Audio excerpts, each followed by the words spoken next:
bilib silang lahat kay Eman. Ang galing niya, no? Akala ko nga mapapahiya siya kanina eh. Nakakatawa nga rin po kasi si Munding. Very proud siya sa papaw niya.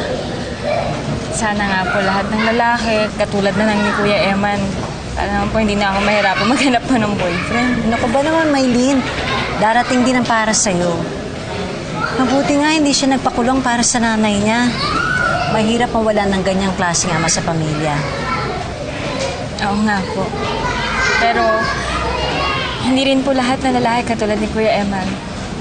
Meron din po mga tatay na manluloko, nangiiwan, makasarili. Katulad na lang ni Dad. Maylin, tama na. Tapos na yun, nakaraan na yun. At kahit ano pa nangyari, tatay mo pa rin siya at mahal niya kayo. Hindi siguro, Ma.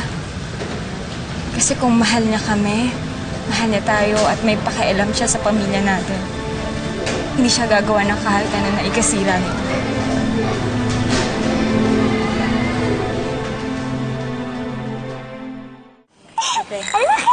Yan. Ano na naman ito? Dito kayo. Si Dean kanina nakakainis, ha? Gusto po niyang dalhin sa ospital si Bunding. Para naman makakabawi siya sa pagiging ama na ganun-ganun lang. Ganun din ba sinabi mo kay Daddy nung nakita kayo? At hindi mo sinabi sa amin? So, kinausap ka rin pa na niya. Bakit ate? May mababago ba kung kakausapin niya tayo at babalik siya? Ate, iniwan niya tayo. Ay, ma'am, pwede ko na po bang itapon tong mga to? Sige, ano ba yung mga yan? Naglinis po kasi ako dun sa bodega. Hindi naman po ginagamit, kaya pwede na naman po itapon. Sige, tapon mo na yan. Ako nang bahala dito. Sige po.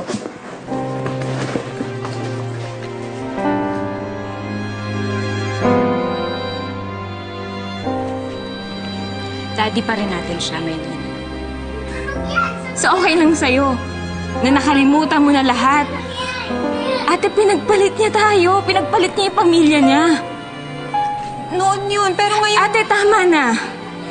Naiinis ako na pinag-uusapan natin to.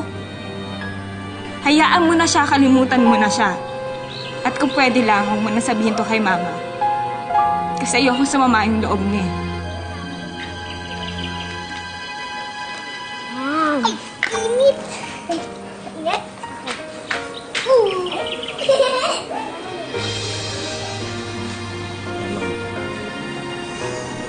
Huwag mo nang pansinin si Maylin. Magkakaiba talaga ang mga tao. Merong mga tao hindi madaling magpatawad. Basta't huwag lang tayo magpapa-apektong pamilya. Lagi lang tayo masaya. Magpapatuloy itong to. Ha?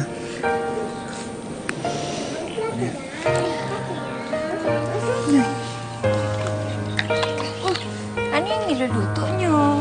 At saka po chicken. Chicken? Daming kopi.